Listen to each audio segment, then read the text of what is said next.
Hello friends, welcome back to our channel வெண்ணிலா சமையல். சேமியா உப்மா எப்படி செய்கிறதுன்னு பார்க்கலாம் வாங்க.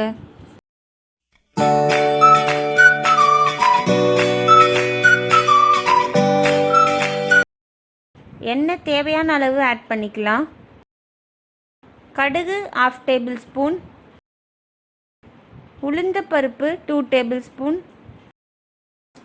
கடலைப்பருப்பு 2 டேபிள் ஸ்பூன், பச்சை மிளகாய் 4, கருவேப்பிலை தேவையான அளவு, ஒரு பெரிய வெங்காயம் ஸ்லைஸ் பண்ணி வச்சுருக்கிறது ஆட் பண்ணிக்கலாம். நல்லா வதக்கி விட்டுக்கலாம். வெங்காயம் வதங்கட்டும். வெங்காயம் டார்க் ப்ரௌன் ஆக வேண்டாம், லைட்டாக வதங்கினா போதும். உப்பு தேவையான அளவு ஆட் பண்ணிக்கலாம். 1/2 கப் தண்ணி சேர்த்துக்கலாம். 1 கப் வறுத்து வச்சுருக்க சேமியா எடுத்துக்கலாம். தண்ணி நல்லா கொதிச்சிருச்சு.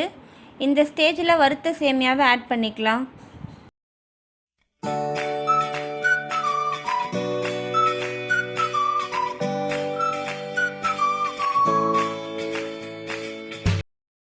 ஃபைவ் மினிட்ஸ் மீடியம் ஃப்ளேமில் வச்சிடலாம்.